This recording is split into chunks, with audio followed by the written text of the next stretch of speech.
Andika mambo yanayofunga milango ya baraka kwa mshirika.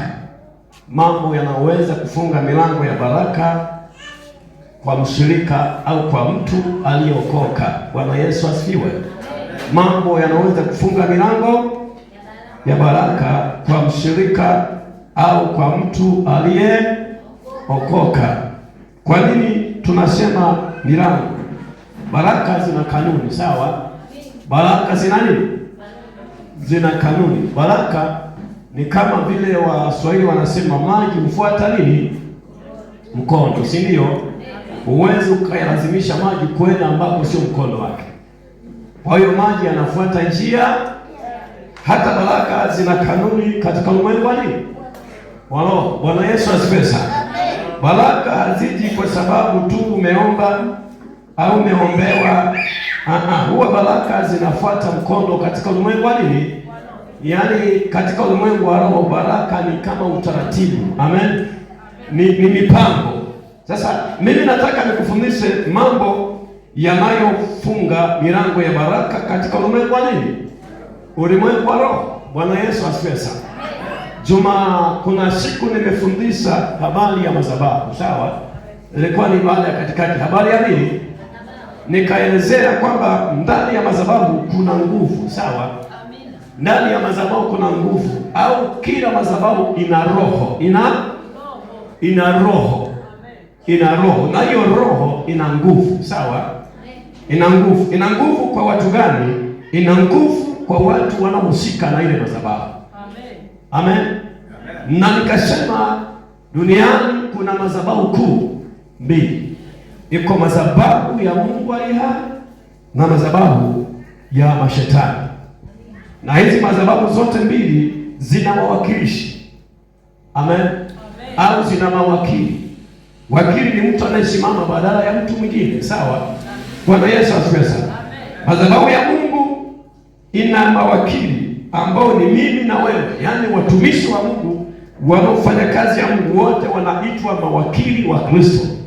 Ndio maana Biblia inasema sisi tu mawakili wa siri za Kristo. Tunaelewana eh? Madhabahu ya shetani na yenyewe ina mawakili wa kishetani ambao ni waganga wa kienyeji na watu mbalimbali wanaofanya kazi ya nani? Ya shetani, sio ya Mungu, ya shetani. Na tunaposema madhabahu hatuzungumuzi jengo tu, tunazungumuza ile roho ya madhabahu, ile nguvu ya madhabahu. Bwana Yesu asifiwe sana. Amina watumishi. Andika jambo la kwanza katika hayo mambo matatu yanayoweza kufunga milango ya baraka kwa washirika. Jambo la kwanza, nimesema baraka ni mkono, sawa? Baraka ni utaratibu katika ulimwengu wa nini? Naomba tuelewane vizuri, sihubiri sana, nataka kunielewe. Baraka zina utaratibu katika ulimwengu wa nini? Na ili mtu abarikiwe lazima aelewe kwanza, sawa? Baraka huwezi ukabarikiwa usipoelewa.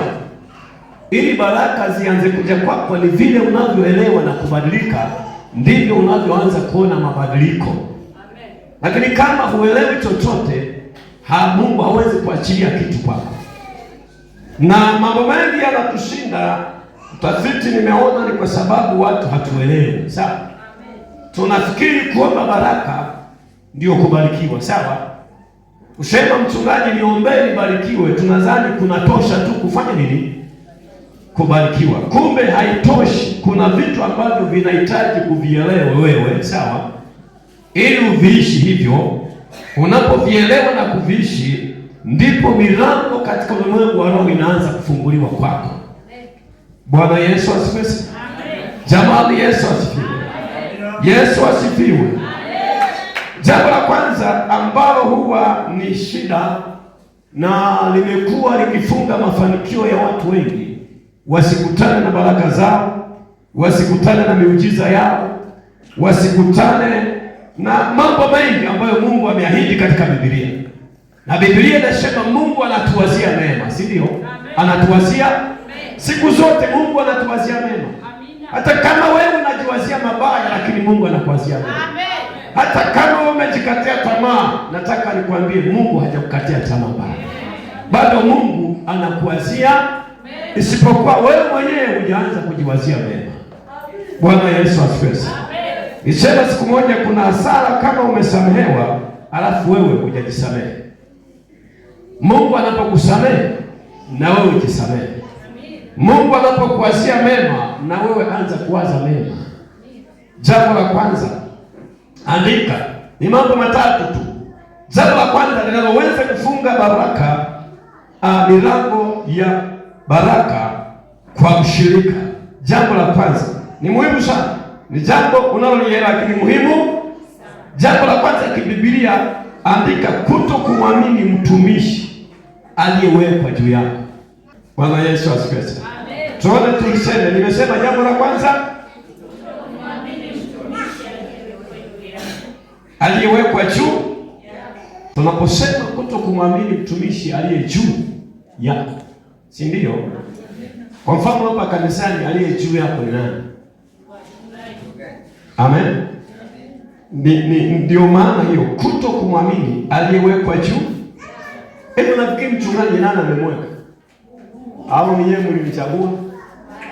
Kwamba mkapiga kura kwamba sisi tunataka kuwa mchungaji wetu? Nani wewe piga kura?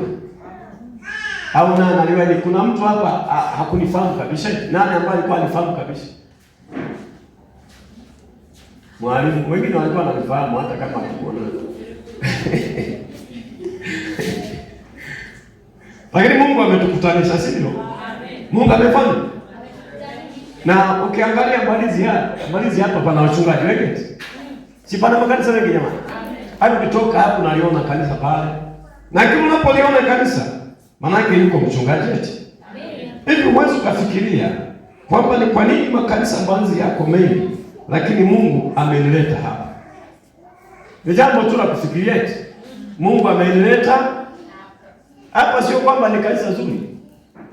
Sio kanisa zuri, si ndio? Sio jengo zuri. Yako majengo mazuri, si ndio? Yako majengo mazuri kabisa, vitu vizuri, kila kitu kizuri. Na wapo wachungaji wazuri, wapo jamani, wanene wenye vitabu, wenye sura nzuri. Lakini lazima unaweza kufikiria kwa nini Mungu ameleta hapa, na unafikiria hicho kitu. Haona kujaga tu ufikirie. Kwa nini Mungu amenileta hapa? Sawa? Nimeacha makanisa mengine, na yawezekana unapotoka kuna kanisa jirani. Na ambapo unafika hapo umepita makanisa kadhaa. Sio moja tu, inawezekana ni zaidi. Na unapita pale unasikia kabisa wanaomba kama tunavyoomba. Wanaimba, wengine wanaomba vizuri kuliko sisi. Si ndio jamani? Wengine wana watu wazuri muhimu kuliko sisi. Wana makanisa kuta wamepaki na magari nje, si ndio? Sasa kwa nini Mungu amekuleta hapa? Hebu unaweza kanielezea kwamba kwa nini Mungu amekuleta hapa?